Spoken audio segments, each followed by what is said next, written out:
Joey's very kind indeed. He likes, when he's out, he's got a bit of money, he will buy the grandchildren, he will buy them presents, sweets or little presents, and he gets on very well with children. He loves children, he loves to play with them. Nan is an excellent mother and an excellent wife. There's no doubt about it. I wouldn't have nobody else but Margaret. Oh, it wasn't too bad. Joey was about 7 or 8 years of age when actually your Nan moved in with me virtually. Margaret was married before to Ronnie Sheard, and they found out when Joey was about 3 or 4 years of age that he wasn't learning properly, etc. And he had a penicillin injection, what put him into a massive fit, and then since then, obviously, he's had fits. The government and places like that don't really look in to see what needs are needed for people like Joey. He's autism and he's a bad epileptic.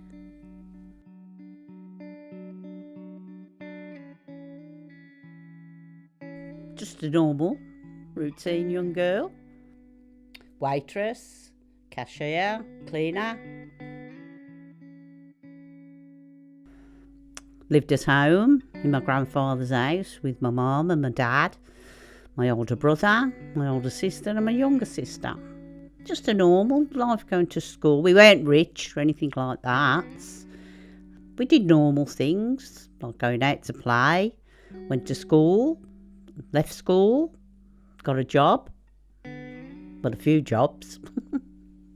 I was pretty lucky when I was a bit younger because I had a gorgeous mum that looked after him for us if we went out. She was brilliant. When Mum was no longer with us, that's when we found it very hard. In 1964. I was actually standing outside the Royal Oak pub in Sparkbrook. I was walking up the road and he started whistling and was saying, "What are you doing tonight?" And I just walked past. And that's how I first met Nan, really. Well, I mean, a step-parent does take on the responsibility of another child. I think that's hard in itself, and particularly with Joey's condition, it must have been twice as hard.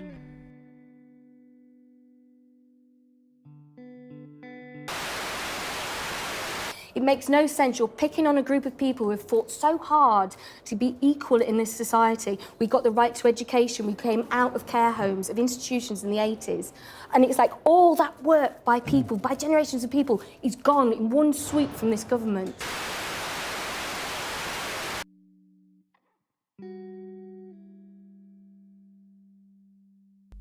Janet Moss and sister. He was 13 when I was born. Considering what Grandad took on, it must, again, I don't think he probably realised just to the extent of the severity of Joey's condition. So I think he's managed well throughout the years. He's probably got frustrated as well. Trouble is with him, he doesn't want to leave, living around his mum and that, and he thinks what it is because I've always been with him that mum should be there everywhere he goes. Not really a lot physically, more so mentally than physically. His mind is roughly a third of his age, what he is now. Joey's condition, though, he's obviously got the mind of a child about 8 and 9. He can't really dress himself properly, and also he can't speak properly. As reading and writing is concerned, it doesn't exist. He can write Joey on the Christmas card or a birthday card, and that's about it.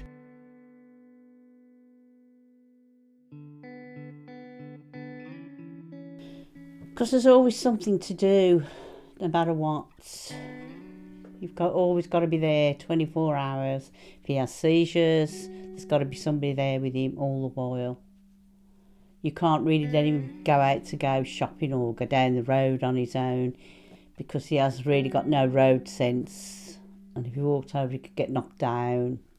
And that. So you've always got to be aware. He became obsessed with different things. For instance, he loves Elvis.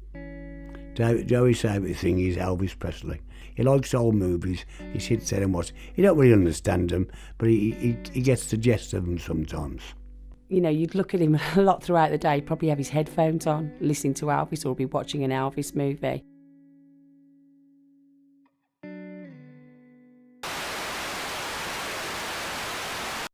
has repeatedly brought up the devastating impact on disabled people from the UK benefits system. The government plans to cut support for people with long-term health difficulties by £30 a week.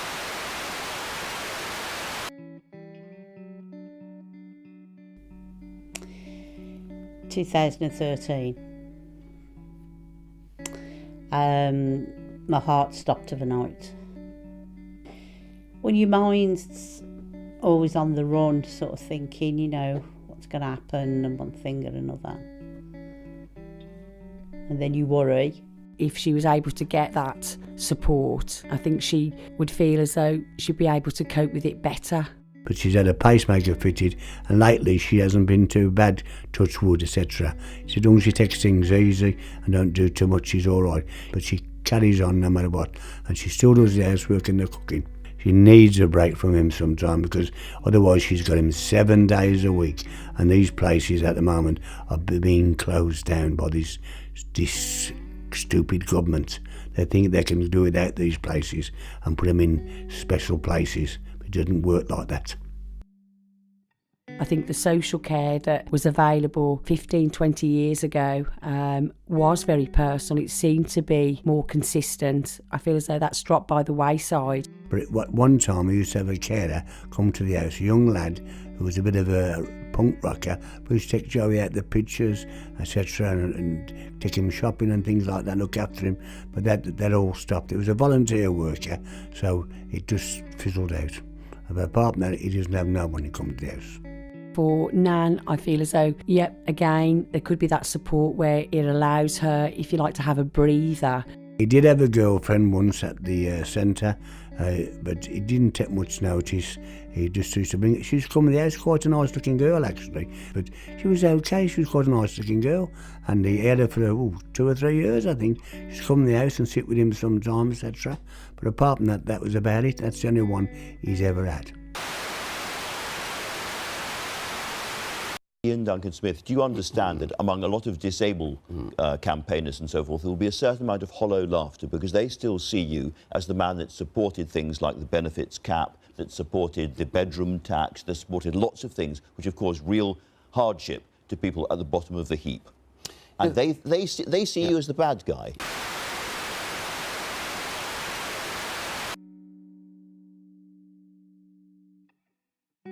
I don't think people are aware of all these conditions, and I don't think anybody can ever empathise until they're put in that situation. I think people do judge as well. They see it from the outside and often label that person who does have learning disorders as being naughty or being defiant.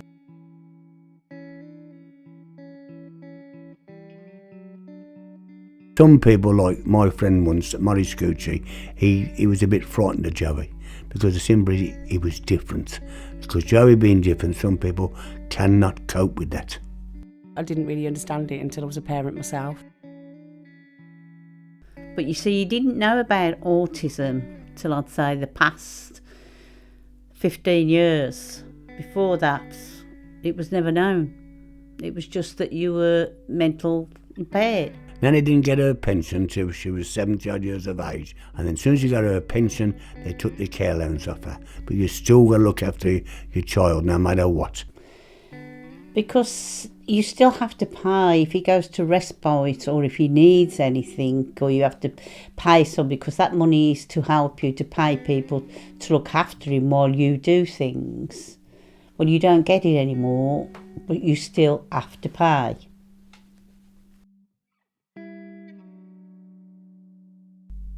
So hyperactive, estranged.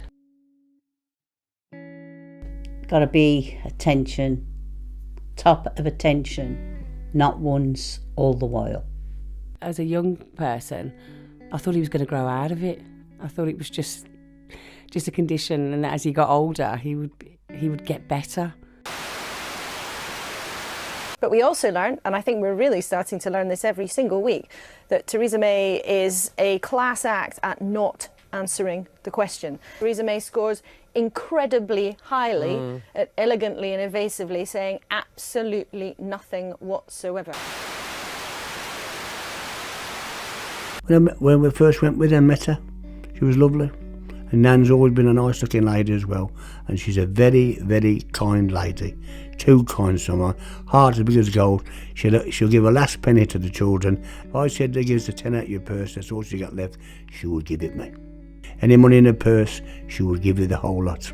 She wouldn't worry about what got no money left, she would give it you. I think they need the support. I think without a doubt they should look into it and consider age, because obviously, as we all know, as anybody gets older, the body starts to deteriorate. I think it's put a lot of strain on her. She hasn't really shown it at times, just what exactly it's done, because she's just got on with it. Nan is very much like that, just has dealt with it in her own way and just exactly done that, just got on with it. I feel they should assess each person individually and what they are capable of. Oh, she's been brilliant, absolutely brilliant, you know, Naz. At the end of the day, top thing is, she looks after Joey, she shaves him still, showers him, etc., and makes sure he's got all clean clothes on. And upstairs, obviously, he's got everything he wants. His video, his television, etc., and he likes to go to bed early and put his pyjamas on. But apart from that, he's all right. She's absolutely marvellous. I mean, now he's 60 years of age now, so it ain't too bad, is it? I don't believe Joey is aware of his condition. I don't think he's aware of his emotions, what makes him feel sad, what makes him feel happy. It almost seems that he's always on the same level. Remember that it's a child with difficulties and not a child who's being difficult.